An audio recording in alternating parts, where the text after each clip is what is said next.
Thank you all for coming. My name is Raymond Karam. I'm the Director of Programs and Outreach here at the Arab Gulf States Institute. This is our third program this fall, so thanks for joining us again. It's the first program that our latest addition to our wonderful team of senior resident scholars is leading, Dr. Karen Young. Incidentally, Karen just published a paper on the topic, so please check our website to read this very interesting paper. If you're not on our mailing list, also use our website to add yourself to the mailing list.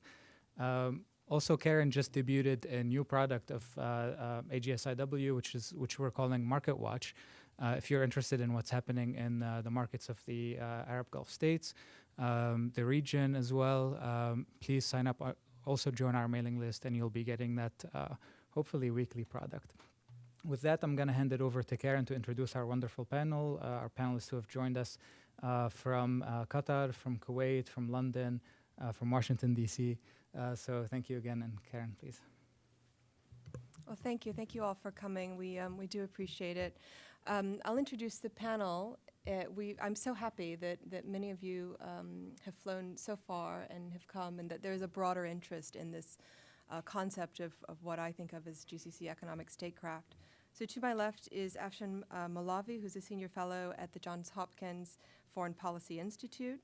And then we have Hessah Al-Ojayan, who is my former colleague at the Middle East Center at the London School of Economics. She's also an assistant professor of finance at Kuwait University. And then William Bartlett, who's a senior research fellow in the political economy of Southeast Europe, also at the London School of Economics. And on the end, we have Jamal Abdullah, who's an old friend and colleague in many meetings in Doha. He's at the head of Gulf Studies Unit at the Al Jazeera Center for Studies. So the reason why I thought we should get this group together in particular and to talk about this topic is that there's a big question of how Arab Gulf states, how Gulf states in general, use their economic resources for foreign policy objectives. And that's what economic statecraft is. That's a phrase that was coined by the political scientist David Baldwin back in the 1980s. And what he was trying to describe was really a very natural process of what states do. I mean, the U.S. has always done this. Every large state does this. But when people talk about the Gulf states, it's somehow curious or different, or why are they doing this, or how are they using, or why are they using all this money to intervene in neighborhood politics. So I want to be sure that we contextualize it in normal foreign policy, right?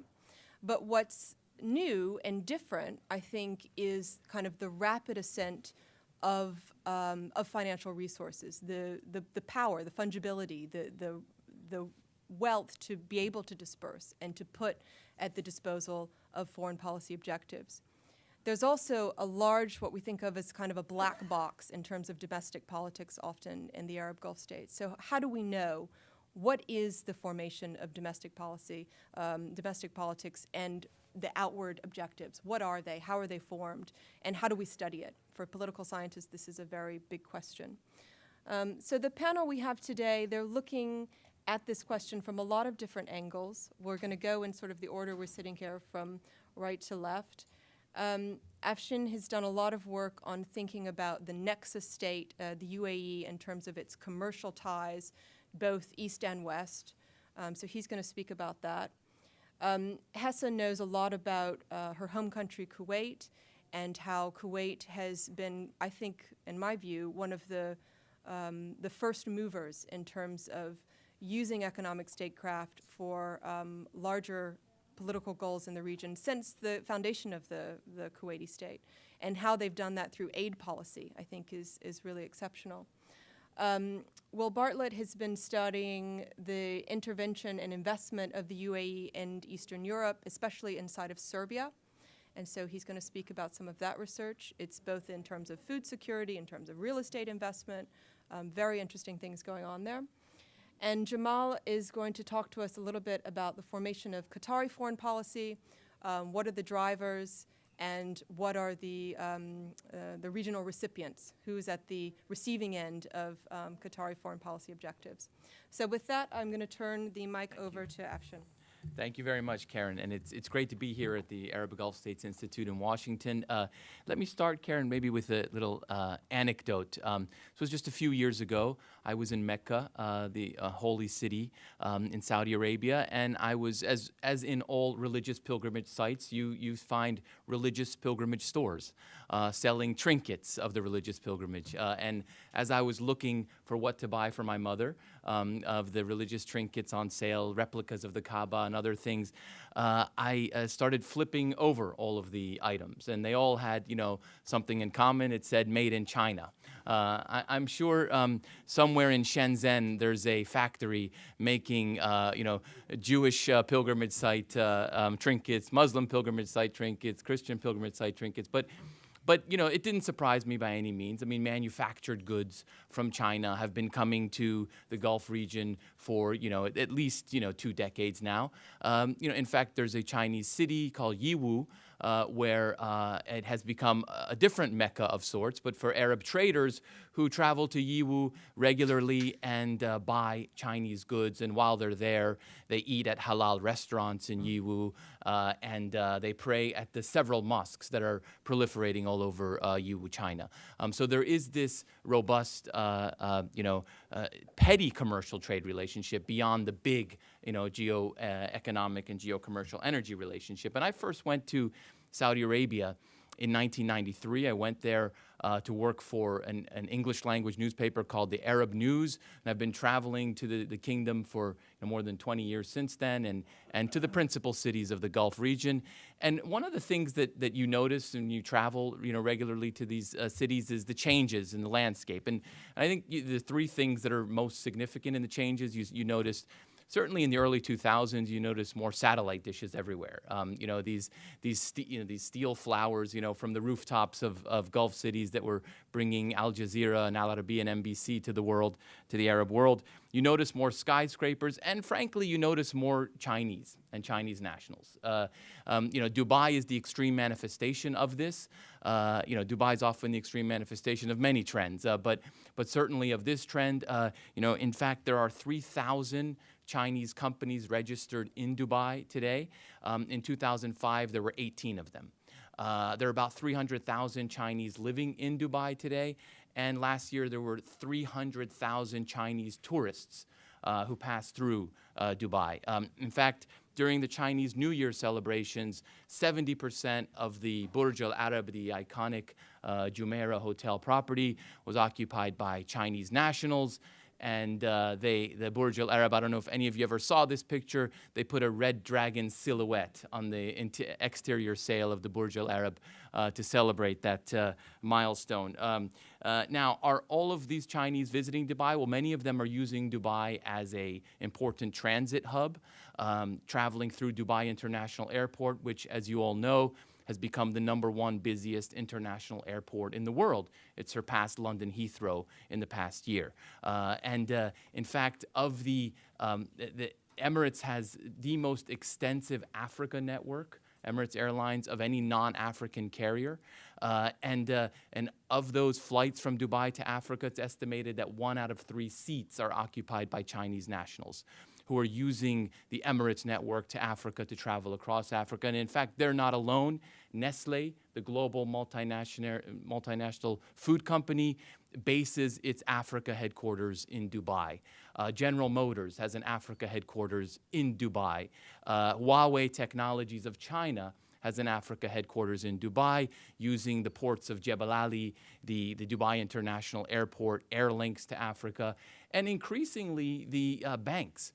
Several Chinese banks have set up in the Dubai International Financial Center, and the big emerging markets banks like HSBC and Standard Chartered have also set up China desks in their Dubai offices. So Dubai is clearly becoming an Africa hub of sorts for China, and an Africa hub of sorts for, as you can see, the Nestles of the world and other big companies as well. Now, 3,000 companies, 300,000 Chinese living in the UAE, 300K tourists. There's a lot more physical traffic than before, obviously. But when you look at the numbers GCC-wide, what do they tell us? Well, more than 50% of all GCC trade is with Asia, right? 67% of GCC exports are to Asia, and about 40% of their imports are from Asia. I mean, the GCC is geo-commercially and geo-economically Asian. There's no doubt about that. And if you expand it beyond the GCC to Iran and Iraq, 2 out of 3 barrels of oil that transits the Persian Gulf goes to Asia. So clearly this is a geo-commercially and geo-economically Asian region. The principal recipients of GCC oil are Japan, India, China, and Korea. And often the tankers that are taking the oil to Japan, India, China, Korea are made in China or made in Korea as well. So now this goes back to my early days that I talked about when I was a cub reporter in Riyadh in 1993. And that was the year a quiet milestone was achieved. That was the year that China first became a net oil importer. That was when the demand line intersected with the supply line, and the demand line has never looked back, and the supply line has remained relatively steady. And as a result, Chinese demand over the 2 decades from that period doubled. And even a slowing China represents the single largest source of growth in demand in the world. So it was inevitable that the supply heavyweights in the GCC would become closer to the demand heavyweight in China. The other demand heavyweight that has emerged over the past 10 years is India. Traditionally, Japan and Korea have often been the site of GCC oil. Now we're seeing India and China grow their imports of GCC oil as well. Now, it's not just oil. We're seeing more recently Gulf sovereign wealth funds investing in some of the big IPOs of Chinese banks. For example, Agriculture Bank of China, Industrial and Commercial Bank of China. Some of the biggest investors were the Qatar Investment Authority, the Kuwait Investment Authority, Prince Al-Walid bin Talal's Kingdom Holding in Saudi Arabia. And in both of those iconic IPOs, which were record-shattering for the world in terms of the numbers, Gulf investors were at the very top of the list of investors. To this specific question of economic statecraft, I'll get to that in just a moment. But let me just briefly touch on Africa as well. I talked about Asia. It's clearly the GCC is clearly geo-commercially Asian, but we're also seeing a much more robust engagement with Africa. And again, that comes back to the UAE a little bit. The UAE, as I've argued in the past, has become kind of a global nexus state, a state that connects cities, countries, and entire regions, whereas Hong Kong tends to be a hub for Asia. Dubai in particular is emerging as a hub for Africa. It's also emerging as a hub for South Asia. In fact, there was in one of these great Dubai moments, I met a Bosnian who works for an Indian food conglomerate whose principal business is in Karachi, Mumbai, and Tehran. And so you're seeing this and if you look at the history of Emirates Airlines, their very first 3 destinations were Karachi, Mumbai, and Delhi. And I think we need to stop. When we talk about this region, we need to stop talking necessarily about the Arab world. I mean, China thinks of this region as West Asia, and I think that's this term, the Middle East, as you may or may not know, is an invented term. It was invented by an American naval strategist in 1902, writing in a British strategy journal, who's looking for a way to describe this region between India and Europe. And he said, the Middle East, if I may call it such, and the name stuck. And so when Ali al-Naimi, the petroleum minister of Saudi Arabia, visited China, he gave this really extraordinary speech a few years ago. He described himself as a West Asian. I come to you from West Asia. So it's West Asia and East Asia really certainly meeting. And so we're seeing the UAE relationship with Africa is largely driven by some of the state-owned entities. DP World operates 5 marine terminals across Africa, has revolutionized the Djibouti trade across East Africa with its investments there. Emirates Airlines, as I said, has a very extensive network across Africa, 7 daily direct flights to South Africa. 49 flights a week to South Africa itself. It's the only non-African carrier that flies to the three principal cities of South Africa. And Dubai International Airport, not just for Emirates, but has also become a hub for African airlines as well. And we're also seeing Etisalat, the Abu Dhabi-based telecommunications firm. It is now, I think, the number 4 player in terms of mobile phone subscribers all across the African continent. And it's number 3 in the big market of Nigeria. Etisalat Nigeria is the number 3 in terms of subscribers. So we're seeing all now. But to your question, Karen, of this economic statecraft, I personally haven't seen in any meaningful way the GCC states using this very significant commercial relationship with Asian states and with some African states, and harnessing that in terms of economic statecraft in the way they do in the Arab world. In the way they do in places like Egypt, or in the way they do with, the provision of low-cost oil to some of its allies in the Arab world and that sort of thing. I have generally seen a commercial relationship on commercial terms. The geo-economic relationship tends to be siloed from the geopolitical relationship. Now, what often happens is you see the trade flows grow, and then you see the investment flows grow, and then the capital flows grow, and then you see the heads of state flows.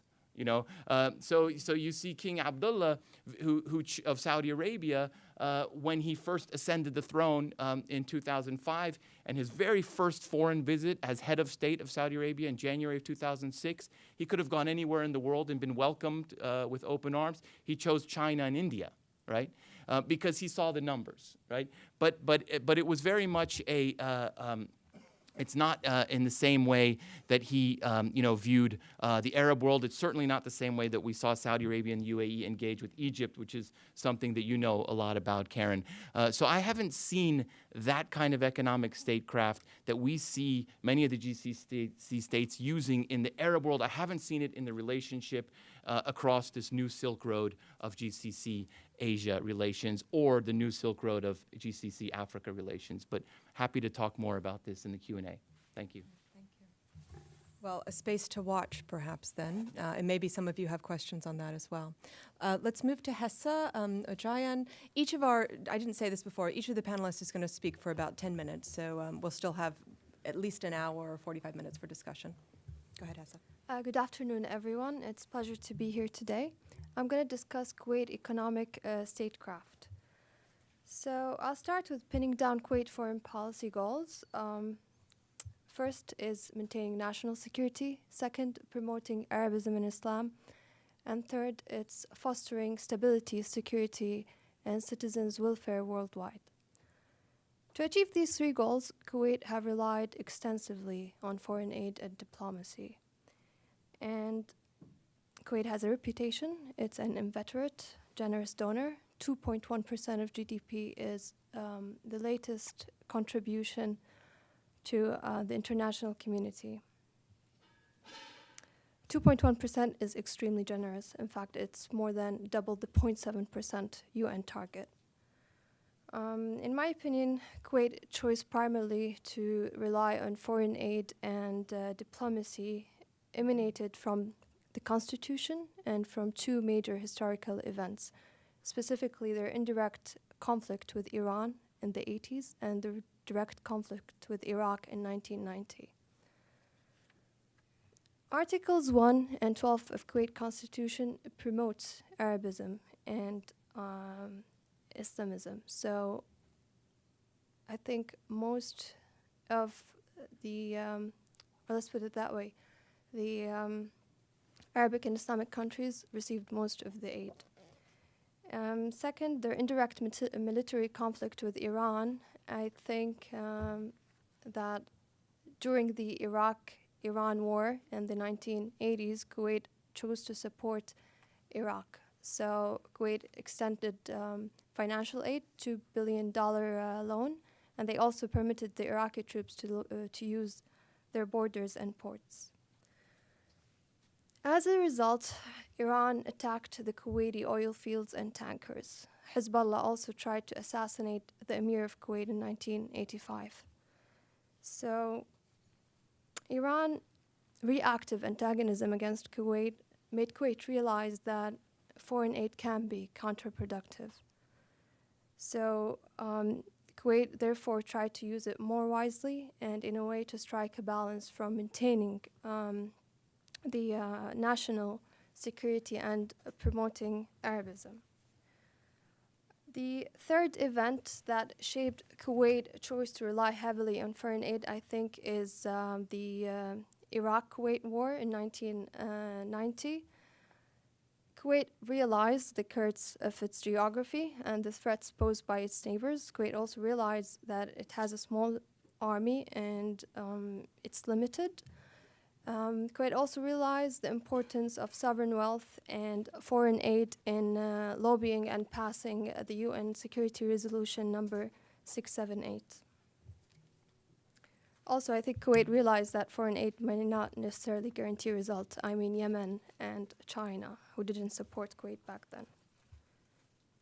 Now, at this juncture, I think it's safe to say that Kuwait foreign policy has politically matured. I think Kuwait learned from their trials and tribulations, and they're aware of their strength and limitations. I also think that Kuwait realized that the confluence of its geography, abundance of natural resources, and its limited army dictate relying heavily on foreign aid and diplomacy to achieve foreign goals. So today I'll talk about how Kuwait uses foreign aid to achieve the foreign policy goals. Kuwait gives foreign aid in 3 different forms: grants, loans, and subsidized oil cargoes. Aid are given by the Kuwait Fund for Arab Economic Development. The fund was established in 1961. Kuwait was the first to institutionalize foreign aid within the GCC. The fund mandate is to support Arabic and Islamic as well as emerging countries with their development agenda. And the fund reports are completely transparent. They're available online, and you can see that the total loans given out is $18 billion, of which most went to Arabic countries. About 56% of loans went to Arabic countries. The fund is also self-financing, so it's immune to the volatilities on the oil market. And the second type of foreign aid that Kuwait gives is grants. Grants come from the national budget, and they're subject to the volatilities in the oil market. Over the period 2005 to 2014, Kuwait gave out $7.5 billion. The annual figure is reported online. Here, I'd also like to touch on some specifics on Kuwait, how Kuwait used the foreign aid to make interventions in the region: humanitarian, anti-terrorism, development intervention, and also on a national level. So Kuwait Fund for Arab Development allocates at most 25% of its income to the Kuwait Housing Authority. And on a regional level, the Arab Fund, which I just described, also originates loans to assist countries with their development agenda: infrastructure, energy, agriculture, education. Kuwait also extends substantial amounts of human aid to countries in need during crisis and natural disasters. Most recently, Kuwait held 3 pledging conferences to Syria and was announced the 3rd largest donor in the world. Kuwait also gave Yemen recently a $100 humanitarian grant to help the citizens. And in an effort to fight terrorism, Kuwait extended a $200 million loan to Iraq, and they also agreed to postpone the Gulf War compensation for 1 year. Now, I think it's also important to highlight the Sovereign Wealth Fund, that it's another tool that Kuwait uses to achieve some of its foreign policy goals.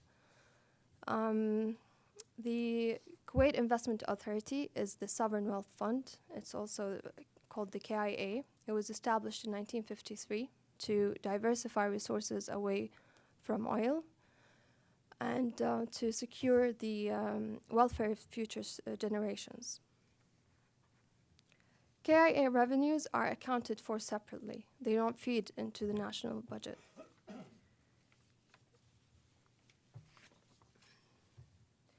The majority of KIA actions are driven by its mandate, which is investment. It's evaluated both based on the risk and return criteria. The government, however, still uses some portion of the KIA assets to support its national and foreign policy agenda.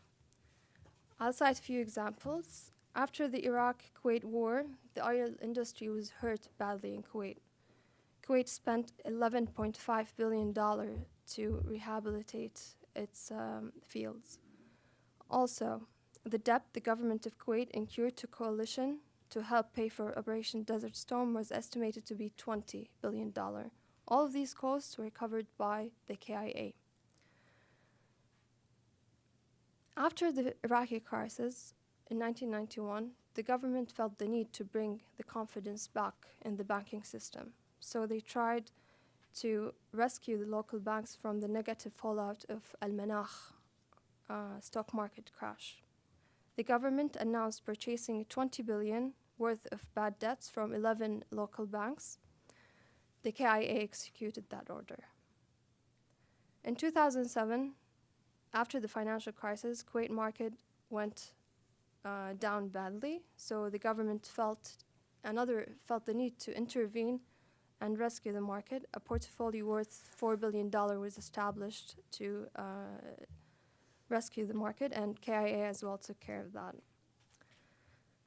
On an international level, I think that based on the figures, we can see that Kuwait Investment Authority owns at least 1% of the UK equity market. And it's likely one of several marginal buyers the UK government can count on during periods of crisis. Now, tying all things together, I think that some of the GCC countries interchangeably use the sovereign wealth fund and aid to achieve their foreign policy goals. I think this happens less frequently in Kuwait. The state extensively uses foreign direct aid and grants to craft its desired diplomatic and political outcomes, shall we call them the smaller wins. But Kuwait have learned that in the less likely event or black swan events, these tools are not sufficient, and substantial amount of action and significant reserves are required to offset these black swan events like Al-Manakh or the Gulf War.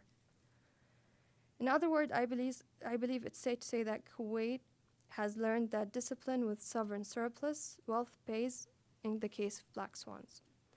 Going forward, I think that will be a shift from broadly giving to countries to a more targeted approach to giving.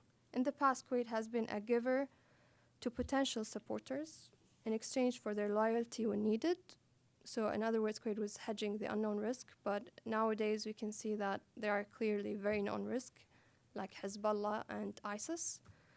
So Kuwait will, I think, target more of its fund to any instrumental party that can mitigate these risks. Also, given the drop in oil prices and the fiscal imbalances, I think Kuwait will give less grants, but loans are obviously immune to the volatilities in the oil market. Thank you. Thank you, Hessah. I think we're going to have lots of questions because if Kuwait is the cautious one, with more of a track record of giving and investing, both aid and foreign direct investment, what could other GCC states learn from the Kuwait experience, I think is the first question. And also this question, the Kuwaitis have also had the track record of bailouts more so than the other GCC states, with the exception maybe of Saudi Arabia. So that's interesting to compare. So let's shift to thinking about Gulf state intervention and investment in Eastern Europe. So the reach goes both east and west and north with William Bartlett. Thanks, Karen, for invitation to speak. about our project, which we've been carrying out over the last year, looking at the UAE, well, Gulf state investments and involvement and aid to Southeast Europe, to the European reach. And the focus is on the Western Balkans. It's a region with another of these strange terms. It's also been called the Eastern Adriatic, so it has these things. But this is the countries from former Yugoslavia, more or less, plus Albania, which are outside the EU, and they're in a process of accession towards the EU. And that's where our interest in the issue of aid came about, because the EU provides an enormous amount of assistance in the form of aid and investment to these countries in order to help them on the road to accession. But recently, with the Eurozone crisis, the pace of accession has slowed down, and therefore also the pace of the aid flows and the investment flows from Europe. And this has opened up a space for investment and aid from other regions of the world in particular, and new actors have come into play, such as Russia with the oil pipelines, new oil pipelines that were projected to flow underneath the Black Sea to southern Europe and now have been redirected through Turkey. China has been an emerging player in the region with large infrastructure projects, for example, buying the Greek port of Piraeus and building roads and railways up into the European market. And now more recently, the Gulf states, in particular UAE, also Kuwait to some extent, has been rapidly developing large investment projects in the region. And this is what brought our attention to this interesting phenomenon and new development. Now, the UAE involvement began perhaps 15 years ago with the war in Kosovo, where the UAE was backing the Albanian, perhaps Muslim, or seen as Muslim rebels. And the context should be understood within a sort of broad historical perspective, that this region was part of the Ottoman Empire for 500 years, and so has a large residual Muslim population in countries such as Albania, Kosovo, Macedonia, Montenegro, and even in Serbia as well, in southern and western Serbia. And so it was perhaps from that perspective natural that the Gulf states would involve themselves in the region at a time of crisis. And the UAE in particular, it provided a military force to the UN KFOR in Kosovo after the end of the war. It provided aid to Kosovo, to Albania. It's built an airport in Albania. It's built a major highway. And UAE was one of the first countries to recognize Kosovo as an independent state when it unilaterally declared its independence from Serbia in 2008. So there's a early development of the aid inflow of aid into the region, not huge by the scale of other flows or even by the scale of the Gulf states aid programs in general, but nevertheless, I think significant. And what's happened subsequently is that this aid flow has led to the development of relations on a diplomatic level and on a personal level. And this has led to the more recent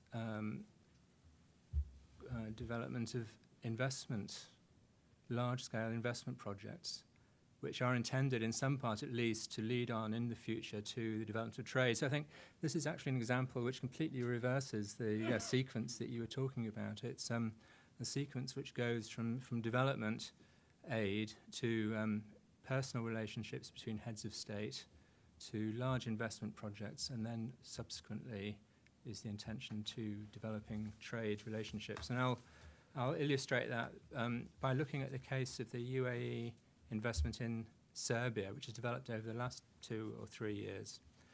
Well, that's not to say that there's not to minimise the also large investments in other countries. In the last couple of months, a mega project has been announced in Bosnia, whereas Bosnia and Herzegovina, a property development to the value of over $4 billion to develop a tourism centre just outside Sarajevo. Well, in what I want to pinpoint is the motivations for the development of these relationships from both the side of the UAE and the side of the Balkan states. And I think that gives an insight into perhaps what's going on and how the future of these relations might develop, at least within the European space. It might be quite different in Africa or in Asia or indeed in the Gulf, in the Arab countries themselves.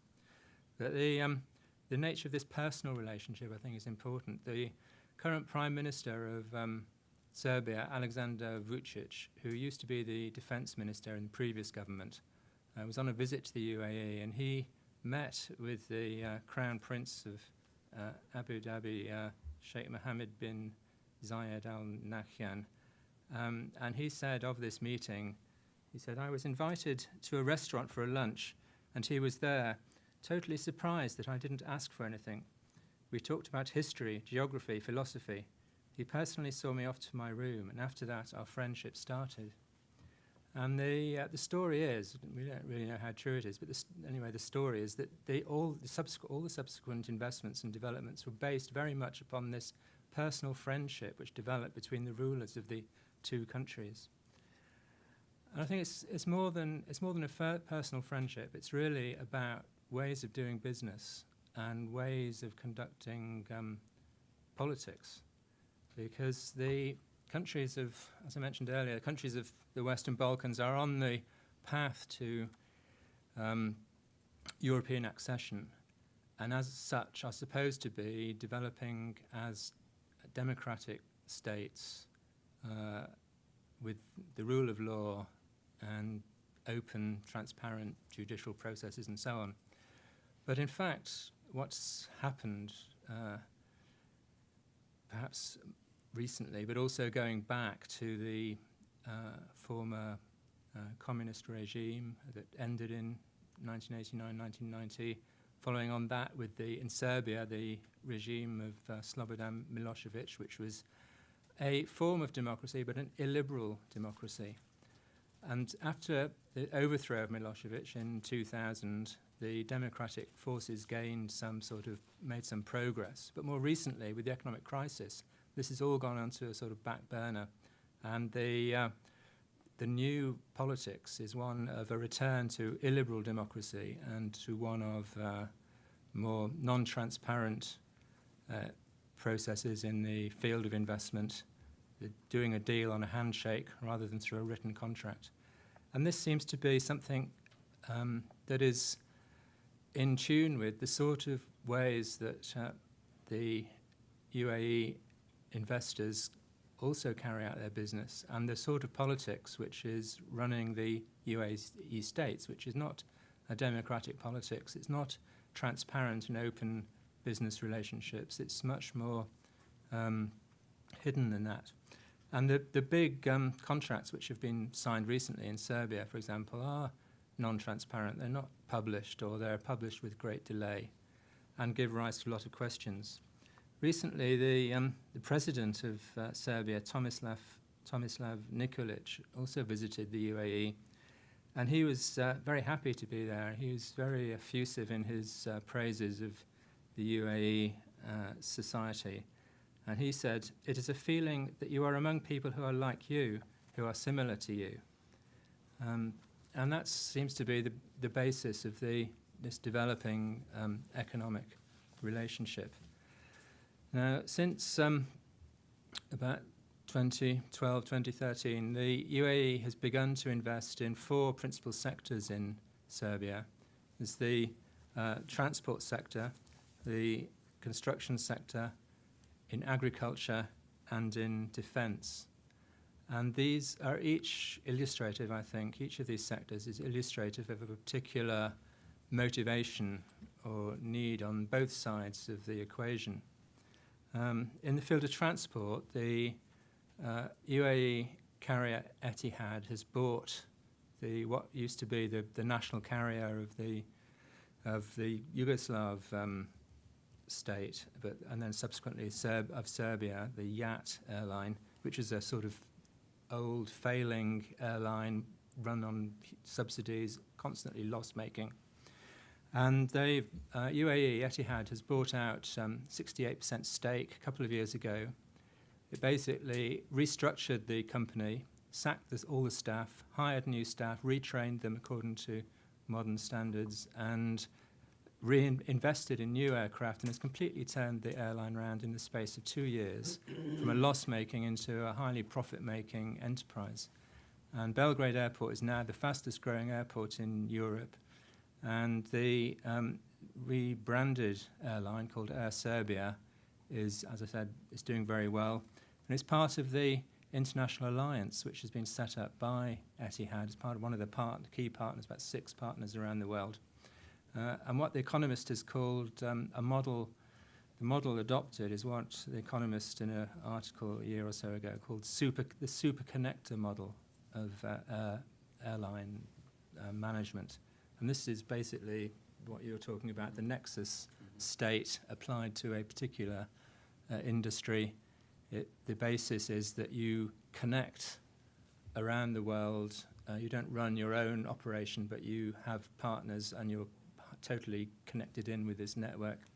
And these super connectors, there's three airlines who are adopting this model in competition with the old state-run models, such as Air France or Lufthansa. There's the Etihad, there's the Emirates, and there's Turkish Airlines. And these are the fastest-growing airlines currently, and this model seems to be very successful. And Qatar Airways, too. Qatar Airways has also adopted the model. Okay. Good. So that seems to be very much, an economic motivation. It seems to be highly profitable and successful for both sides. In the construction sector, I mentioned the big new projects being developed in Bosnia, but also in Serbia, in Belgrade, there's an enormous redevelopment project going on in the center of Belgrade called Belgrade on the Water. And it's the redevelopment of the prime riverside location, and it's a 3 billion investment over 30 years. The first buildings have just gone up. But the issue here is the total non-transparency of the contract. Nobody quite knows what is involved in terms of risk and benefit to both sides. And the Serbian government has recently passed a special law which overrules takes away, removes the authority of the local government, the Belgrade local government, over this large 1 million square meter area in the center of Belgrade, and allows them to expropriate property and hand over property to the new investors. So it may be a good thing. Certainly the Prime Minister, Alexander Vučić, is full of praise for this. He sees this as the motor for development of Serbian economy in the future. It seems to be poised to create thousands of jobs. But it's also generated a huge opposition amongst the local population, who have adopted the symbol of a giant yellow duck for some reason as their motive. And they say their slogan is "Don't drown Belgrade," under presumably a cover of non-transparency and corruption, which is alleged to take place. I mean, we don't really know. So that's another model. We don't know exactly how wise this investment is. It's certainly going to have a huge impact on Belgrade, and the other investments of a similar nature are going to have similar impact in the other countries in the region. Thirdly, agriculture.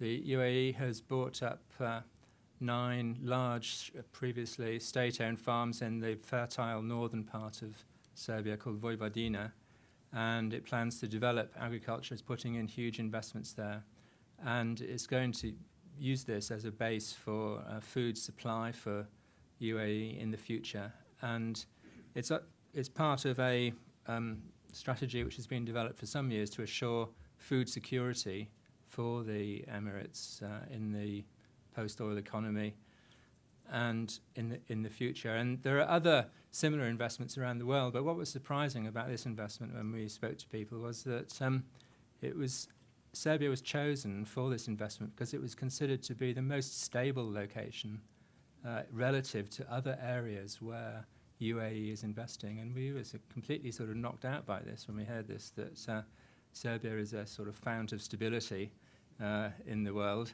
given the recent history of conflict and so on. But with the EU accession and being part of the European continent, it seems that the perceptions have shifted quite dramatically over this topic. And then fourthly, in defence, this is the other area where we found large investments taking place. And this, I think, is also interesting. It relates to obviously the role of the UAE as a major global arms purchaser. And it's been investing in the Serbian arms industry over the last couple of years, again on the basis of high-level visits of leading politicians and so on. But to develop both new armaments in the form of advanced missiles, cruise missiles, and also training for the UAE armed forces. And the interesting thing here is, I think, that the Serbian arms industry, which is really very much under the blanket in a way, you don't really see it advertised very much, but it's a very successful part of the Serbian economy, and it's almost entirely under the control of the Serbian Ministry of Defence. So what we have is a sort of rather hidden military-industrial complex that has survived from the period of former Yugoslavia, which Yugoslavia had the 4th biggest army in Europe and a very highly developed defence industry. And this has sort of survived under the surface and is now re-emerging. And the point, I think, of interest is that while the rest of the Serbian economy, as an example of West Balkan economies, is moving towards the EU and therefore is required to follow principles of democratic development and pursuing a market economy approach to the development, is actually the most successful part is this more state-controlled part of the economy, which is rather hidden. And Serbia has recently received a large investment from the IMF. It has a standby arrangement with the IMF for 1 million, or 10, I can't remember exactly, millions of dollars, on the basis of privatizing the remaining state-owned industries and moving to a market economy, to introducing reforms in the labour market, reforms in social protection legislation and so on, moving very much to a liberal market economy. But the defence industry seems to be outside of this. And this is where I think the sort of antagonism or the division lies. Will these countries move towards a European liberal market economy, democratic, open, transparent social and political model?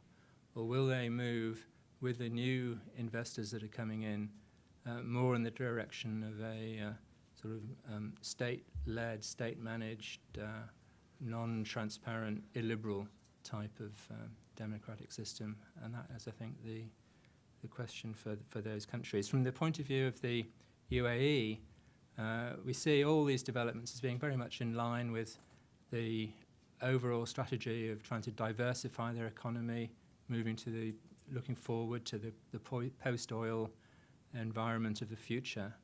And in that respect, when we were talking a little bit earlier about whether this is a long-term engagement or a short-term, just tactical sort of fix to perhaps problems with some of the property developments in Dubai and Kuwait and so on. Abu Dhabi. And we see this very much as a long-term development. The Belgrade on the Water is projected as a 30-year investment. The investments in food security and so on seem to be long-term investments. And so from the UAE perspective, it seems to fit very much with this sort of economic logic and to be part of a broader dynamic. So. Thank you, Will. I think that's going to bring up a lot of questions about kind of the strategic reach of the Gulf states, but also how this fits into a larger international political economy and the changes that are happening in the EU accession states.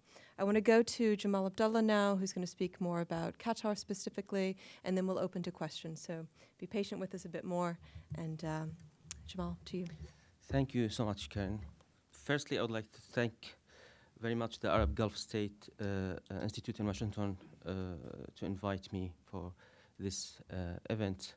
Thank you also for you to come and to share with us our idea and this session. Well, I would like also to mention that I spent more than 12 years in France, so accept please my French accent when I speak. Well, my intervention actually will be focused on two axes. The first one, I will give overview about the foreign policy of the state of Qatar since 1995 until now. I mean, for the last 2 decades, quickly. And then I will be focused on the theme of this session about the GCC economic statecraft and how Qatar used the economic as leverage or driver of its foreign policy in this sense. Well, maybe I have to start with saying that we don't have GCC foreign policy. We have 6 GCC states and we have 6 different foreign policies. We can't compare the GCC organization or institution with the EU, for example. In the EU, we have 28 states. That's right, we have 28 foreign policy, but in the same time, we have main direction for all the EU states. We don't have this situation actually in the GCC. So when we speak about the foreign policy of the state of Qatar, sometimes it's interesting to speak about Qatar and its foreign policy because some people find that Qatar has a very interesting foreign policy and others find that Qatar has a very strange foreign policy if we compare it with other GCC states. So as we all know that the foreign policy of the state of Qatar started to be changed actually since 1995 when the Emir father, Sheikh Hamad bin Khalifa Al Thani arrived to the power in June 1995, and when he decided to adopt independent foreign policy of its country. Before that, I believe Qatar has under the umbrella of the foreign policy of the Saudi Arabia for more than 24 years. Since the independence, since 1971. The foreign policy of the state of Qatar actually based on many principles, and these principles, I believe, we can't move these principles. That's mean if Sheikh Hamad or Sheikh Tamim or any other sheikh come to the power, the principle of the foreign policy of Qatar will be the same. These principles defined actually or mentioned in the constitution of the state of Qatar and the article number 7. Allow me please to read the article number 7. It's about just 3 lines. The foreign policy of the state of Qatar is based on principle of international peace and security by means of encouraging peaceful resolution of international conflict and shall support the right of people to self-determination and shall not interfere in the domestic affairs of states and shall cooperate with peace-loving nations. So this is the principles of the foreign policy of Qatar. Then there are three main strategies of the foreign policy of the state of Qatar. Sheikh Hamad bin Khalifa, the Emir father, built these strategies, and Sheikh Tamim, I believe, he's still using until now these strategies. The first one is to have good relations with the neighbors, especially the GCC states.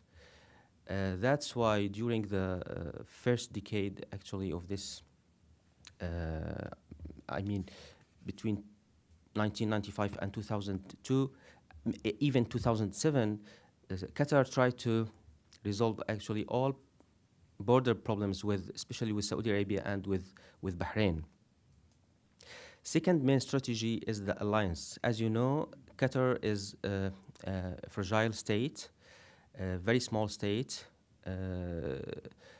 not more than 11,434 or 37 kilometer, thousand kilometer square as superficie, and then about 300,000 local Qatari people, no more than maybe 15,000 or 18,000 soldiers. So it's a fragile state. That's why Qatar decided to build alliance with main forces, especially United States, France, and UK. The third strategy and last one is the,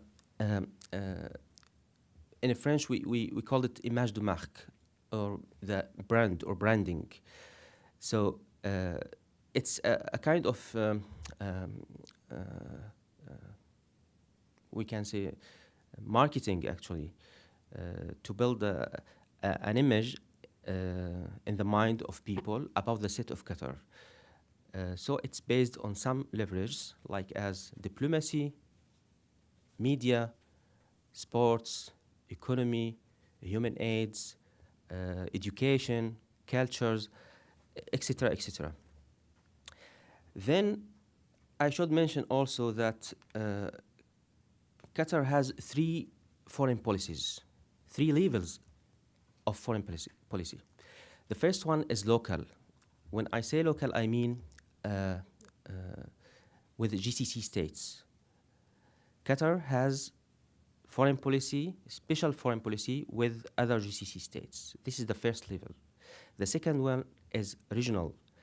That means Qatar has special foreign policy with the regional countries like as Iran, Turkey, and even maybe India in the region, Pakistan, etc.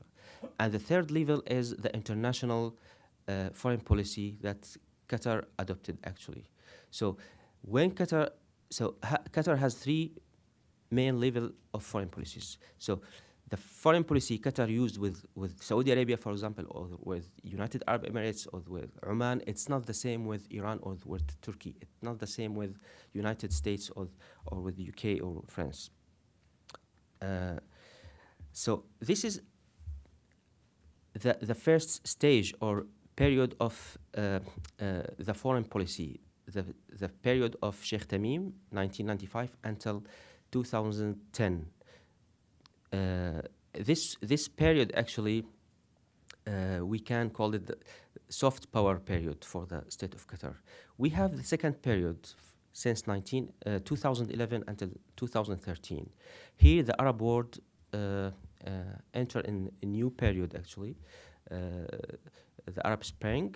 So here Qatar decided to take part of the Arab Spring and to support the people in the Arab states like as Tunisia, Egypt, Yemen, Libya, Syria, etc. So we can here also notice that the foreign policy of the Qatar changed from mediation to intervention, or from soft power to hard power. Qatar used hard power during these 2 years twice, I believe, directly in Libya under the umbrella of NATO and United Nations, of course, and indirectly with other GCC states in supporting opposition troops in Syria. As you know, Qatar has the president of the League of Arab States for 2 sessions, from 2011 to 2013, and many times the former Prime Minister Sheikh Hamad bin Jassim and even the former Emir Sheikh Hamad bin Khalifa asked the Arab people, asked the Arab countries to send troops to Syria to stop this river of blood there. And the third period and last period of the foreign policy of Qatar started in June 2013. That's mean about 2 years ago, when the Sheikh Tamim bin Hamad Al Thani arrived to the power. And here we actually, I would like to call this period, as Joseph Nye called it, smart power. Here Qatar tried to adopt the smart power. That's mean to do a kind of marriage between soft power and hard power. That's mean Qatar tried to reactivate the soft power it has, especially media and diplomacy. But in the same time, Qatar keep the right to do a kind of military action, but under umbrella of coalition, like as what it's doing now with the United States and with Saudi Arabia, I mean in Yemen and in the north of Arab Peninsula. So before shifting actually to the economy issues, just I would like to add that the foreign policy of the state of Qatar has some points that maybe other GCC states in its foreign policy don't have the same. The main things are the foreign policy of the state of Qatar we can describe as openness, transparency, and independence. Try the state of Qatar to do its foreign policy transparency. That's mean Qatar, for example, has a very good relations with the Hezbollah, for example, in Lebanon during last decade, with Iran in the same time, with Hamas in the same time. But in the other hand, it has a very good relations also with the United States for about more than 10 years. In Qatar, we had actually commercial office of Israel. So since 1996 until 2009. So this kind of relations with all parties Qatar had, I believe that put Qatar in position that other GCC countries don't have the same. So let me now please shift to other axis of this intervention, the GCC, or how Qatar used the economic statecraft. Well, actually, Qatar tried to export its model to the rich country in the region and in the world as well. Qatar last 2 decades works a lot to give its own people a very good level, and it's try actually to export its model to the other countries. In the same time, I have to mention also that the support that Qatar sometimes give to like as investment outside Qatar, it's oriented to small and medium enterprises. That means Qatar try to invest a lot in the small and medium enterprises outside Qatar. I think that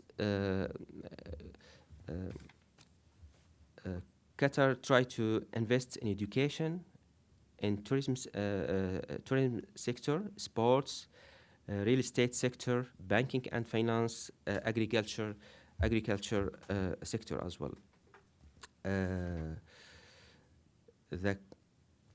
since 2005, that's mean about 10 years ago, Qatar established the Qatar Investment Authority, and I believe it has about $450 billion, more than $256 billion of investment inside and outside Qatar. Qatar is seeking to diversify actually the resource incomes. I believe that the decision makers in the state of Qatar know very well that they have to work in this kind of economy and to diversify the incomes. So maybe I will stay here and then thank you so much. All right, well, thank you all for listening. I appreciate it. I have maybe a question just about the QIA, the Qatar Investment Authority. I don't think they're so focused on small and medium enterprises, right?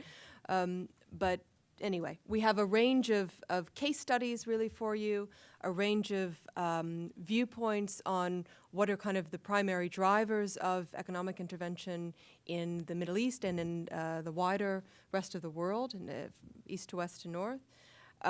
So I open the floor if anyone has a question. Raymond has a microphone right behind you. Yeah, go ahead. Hi, thanks very much. I'm Robert Grant from Mitsubishi Corporation.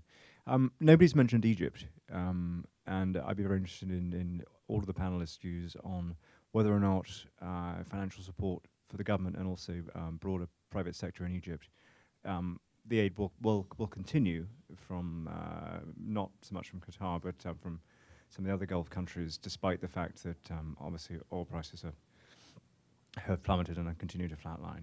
Thanks. I'm actually writing a lot about that, so maybe I'll take moderator privilege and speak to it a bit. Yeah, I think it's a great question, right? And the obvious question for all of this is, you know, in the current fiscal situation in which the GCC states, especially the major oil exporters, find themselves, can they continue to make cash injections into central banks? Can they continue to use state-owned enterprises and state-related enterprises to invest in the region, and especially in Egypt, that's received $23 billion of money either as direct investment or cash injection or oil and gas in kind from mostly the UAE, Saudi Arabia, and Kuwait? No, it can't continue, right? And why would it? And I think what's really important from the Gulf state perspective is that, especially the UAE, decisions are made that are strategic, but are also that are frugal, right? These are states that have lots of resources into their business communities because they're linked. The nexus state is not only outward, it's also domestically focused. And so if there's not going to be a profitable enterprise, it will not continue. And I think we've seen that certainly in the construction promises that were made in Egypt that will not go forward. So yeah, that's my take on that. I mean, there was a wonderful hot mic moment in the meeting with Abdel Fattah al-Sisi and Sheikh Mohammed bin Rashid Al Maktoum, the ruler of Dubai, who also happened to have Mohammed Al-Abar, the chairman and CEO of MR Group, with him. And Sisi asked Abar, you know, when will this project, this big new capital city that MR was building, when is it going to be finished? And if I remember this correctly, he said, well, you know, it could take, you know, anywhere from 10 to 12 years. This is a big project. And Sisi said, what? That's too long, you know. And he said, we need it, you know, yesterday, you know. And then Abar turned to Sheikh Mohammed bin Rashid and he said, I hear that a lot from him, you know. But you know, this is a good example of what I'm talking about. I mean, in a place like, you know, in some of the investments we see in Asia, some of the investments we see in Africa, they are commercially minded, right? But this particular project does seem to have the imprimatur of the UAE state on it, right? And Mohammed Al-Abar was brought in with MR. Would MR have on its own done such a huge project in Egypt? I mean, I could have seen them building villas, creating, you know, Arabian ranches, you know, Cairo, the way they do in Dubai. But would they have done such a big project? Probably not. So this is a good example of the kind of economic statecraft that you see the UAE engage in the Arab world and the Arab part of Africa. but not so much in Asia or sub-Saharan Africa. There was one here on the side, right? Oh, thank you. My name is Siggy Neubauer, and I'm a non-resident fellow here. And I have two questions for the panel. The first question is talking a little bit about statecraft moving forward with the ascent of Iran as a regional power and also as a regional power that is locked in with for geopolitical rivalry with the GCC. And how do you see that dynamic play out in the immediate future, so to speak, when it comes to economic statecraft? The second question is for Professor Bartlett.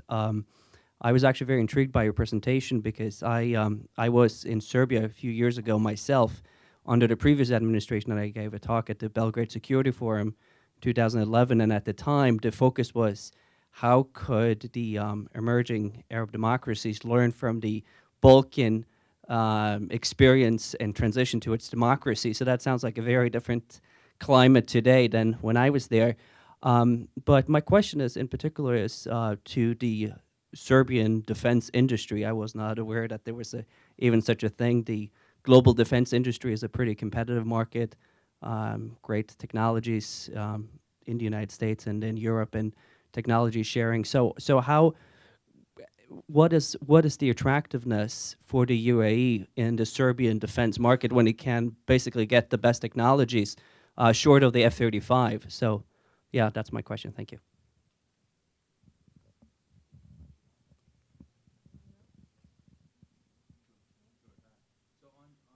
Iran as a regional power and how that plays out.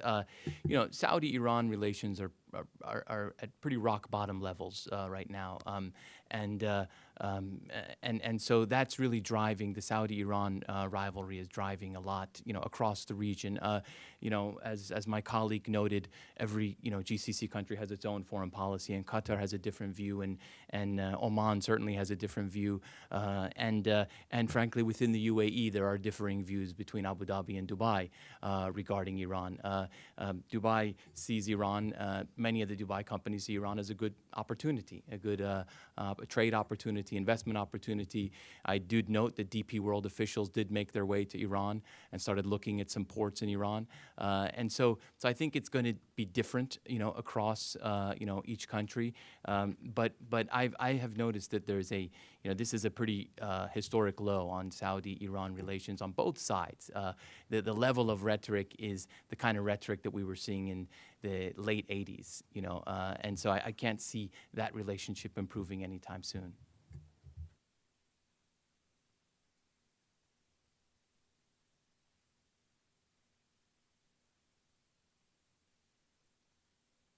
I think right now the relationship between Kuwait and Iran is also not well after the Hezbollah weapons cylinder that was found in Abdullah.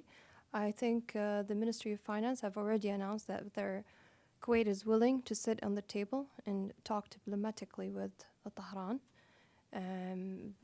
We wish that they can back off, but I can totally see Kuwait using their economic power to back Tehran off, because obviously the national security is under threat right now. Thank you. Well, the same question actually regarding Iran in the region as main actor actually. As my colleague said, Iran has good relations actually with some countries, GCC countries, especially Qatar and Oman.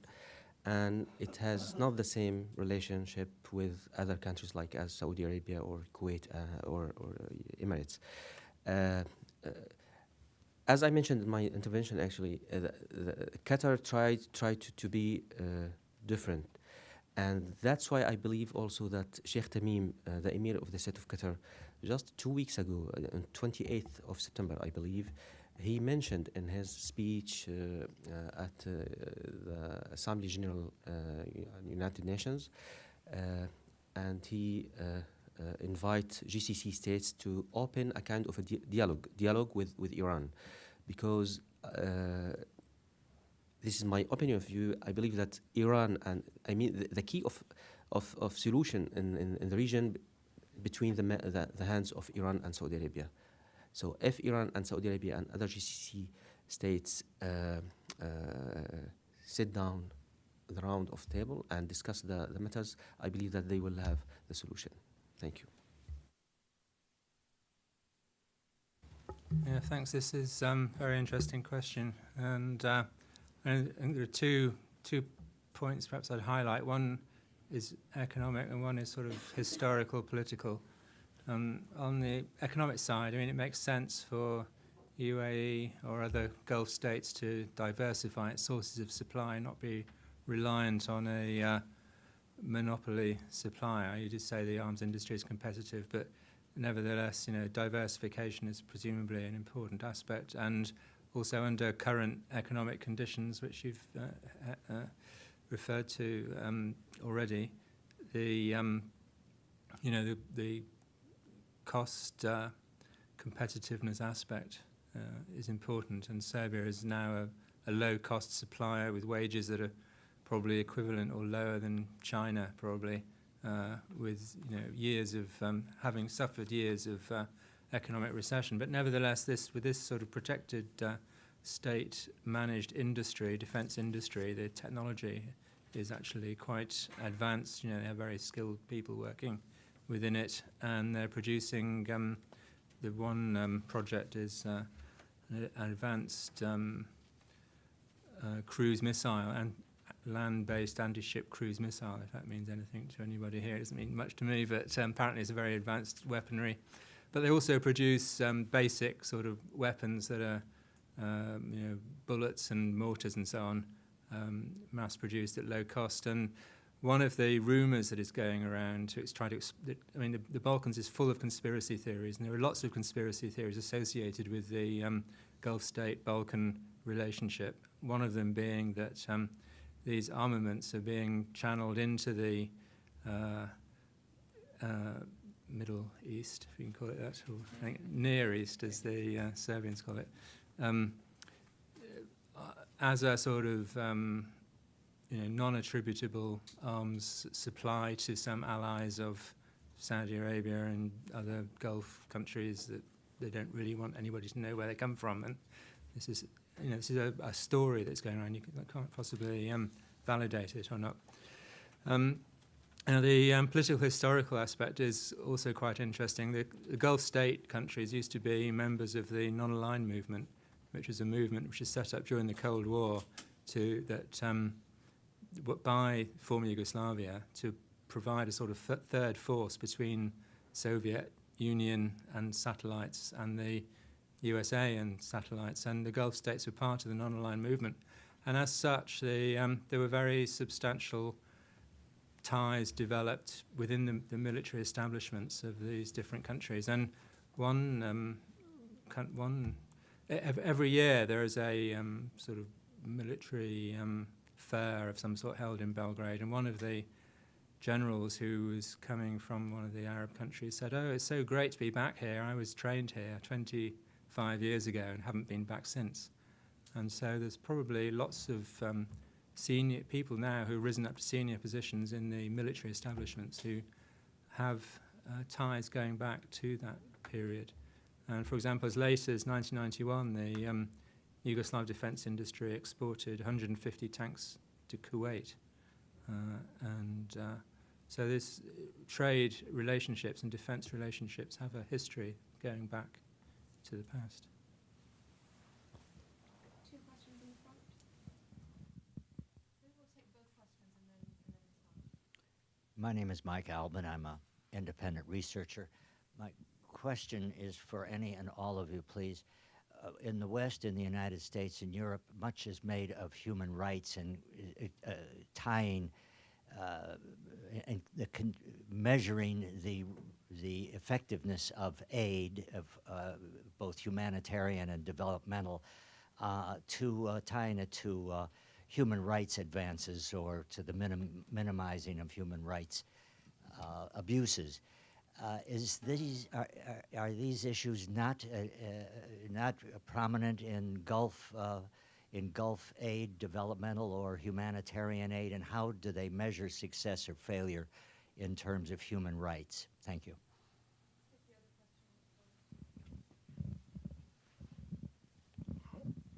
Thank you. I'd like, my name is Mahfouz Tadros. I'm a former World Bank. I'm retired now.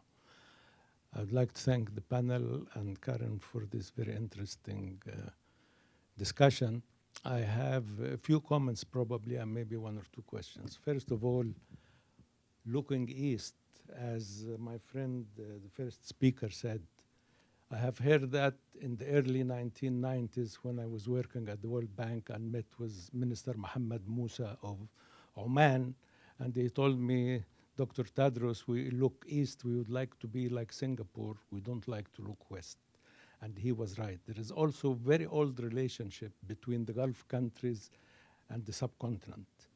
My boss at the time when we went to Oman, he was Indian, and he ended up speaking in Hindi with the Deputy Prime Minister Zawawi, the late Zawawi. So there is lots of relationship between the East and many of the countries and many of the investments like KIA and Qatar, Sovereign Wealth Fund, they invest East. Rather, I mean, they diversify, but they have started really looking East, especially after the financial crisis of 2008. Now, as Hessah said, the Kuwait Fund is the oldest fund, development fund in the GCC countries. And it has been established on solid grounds. They asked the World Bank for technical assistance, so they use the same procedures like the World Bank till now. So when they finance a project, they know that this project is a good investment before they put their money there. The World Bank also co-finances with the Kuwait Fund. However, the Kuwait Fund is not the only fund that gives aid in the Gulf. We have the Abu Dhabi Fund that was established later on. We have the Saudi Fund. And we have, as Hessah mentioned, the Arab Fund for Economic and Social Development, which is based in Kuwait, but it takes money from the Gulf countries mainly and then reinvests, if you like, or lends to other Arab countries, not to countries in Africa or in Asia and all that. Now, on Yugoslavia, I happen to live in one of these state farms that you mentioned. You may know it. Way back then, 1959, when I was a student, exchange student from Egypt, I lived in Machva, which is a state farm near Shabats, very close to Novi Sad. And I'm very glad. I think the UAE are very smart investors. And they are absolutely right. Yugoslavia is an agriculture country. Serbia is an agriculture country. And there is lots of good investments you can make there. A few years ago, I was in Bulgaria, and I discovered that some investors from Qatar are investing, they bought land, and they're investing mainly to import, to grow, to raise lamb and livestock and all that, to take it back to Qatar. Many countries, by the way, many Gulf countries, in 2007, we had a problem with the food supply. There was a crisis, and many of the Gulf countries got a wake-up call because they have the money, but they could not buy the food. So many of them, they went, why they couldn't buy the food? For example, Egypt. They said, well, I don't want to export rice because we need it at home. So many countries kept the cereals for themselves. So that's why Gulf countries went to Burma, to Thailand, to Malaysia, to even Madagascar, everywhere. Ethiopia, of course, and Sudan. This is the and lambs from New Zealand. And in New Zealand. So they are smart people, and they do that. Now, I don't want to just talk. Let me just ask a question. One thing we forgot is home remittances. GCC countries indirectly support this statecraft or the economic development of other countries through the home remittances that this labor and engineers and doctors and all that. The foreign workers who work in these countries, they send money back home, and that supports their country. So this is their contribution too. Thank you very much. Let me point you very easily to two papers that are on our website that will answer, I think, some of these questions. I have a paper just today on economic migrants and refugees and the role of the Gulf states in the wider region and how the remittances are so important in supporting these other very fragile economies. So please, maybe you'll all take a look at it. I also have a paper on Gulf GCC states' aid policies and kind of the counterintuitive finding that actually, for the data that we can see, aid doesn't always increase when oil prices increase, right? We would expect that there would be this kind of relationship that would be very positively correlated, but it's actually not. There have been incidences when oil prices are high and aid levels have decreased. So aid is strategic. Is aid tied to human rights? Well, the GCC states generally have less conditionality in their aid than DAC donors or Western donors, OECD donors. And that's interesting because now that kind of aid is maybe in more demand. It has less strings attached. And so this is kind of a shift in donor relationships now. And I think many of the Development Assistance Committee, the DAC donors, are not so happy with the new kids on the block and the way that they are dispersing aid. So anyone else want to add to those two questions? Sure. Just to Dr. Tadros' points, just to underscore your point, until 1970 in Oman, they still used the rupee as the currency, and in the UAE until the late 60s, they were using the rupee as the currency. A very, very old relationship. And you mentioned Singapore. They were talking about the Singapore model. One of the things that I found, you're absolutely right. In fact, Mohammed Al-Abar, who I referred to earlier, who's now with MR, he was sent to Singapore to learn the Singapore model and came back and brought a lot of that to Dubai. Yeah, and so but one of the interesting things I found, I did a report on UAE Africa ties, and be happy to share that with you afterwards. But when I was reading the African media, in much the same way that some of those states that you were talking about were saying we want to be the Singapore of the region, a lot of African governors of states and heads of state were saying we'd like to follow the Dubai model. Or we'd like to follow the UAE model. So I've never been a big believer in models, but I have been a believer in lodestars, kind of inspirational success stories, so to speak. And over again in the African media, I was seeing this term. Just do a Google search or LexisNexis, right? Dubai model, Africa. Everyone wants to be the next Dubai.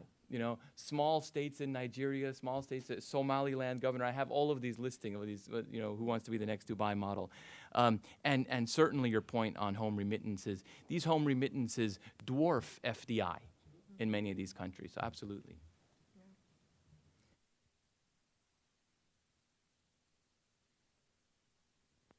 So Kuwait gave development loans up to $18 billion, plus the grants that comes from the national budget.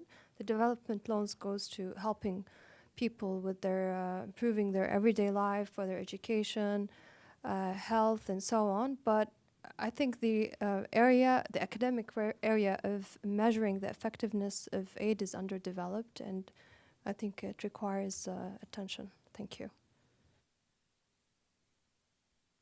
Any other questions? Should we call it a day? Well, thank you for being with us and for your attention. Thank you to our panelists for coming from so far away and spending the afternoon with us. Please take a cookie or a dessert on your way out, and please join us again for another event here. I'm sure we'll have one in the next, in November, I think for sure. We're planning quite a few things in the next couple months. So thank you very much. Have a good afternoon. See you again soon.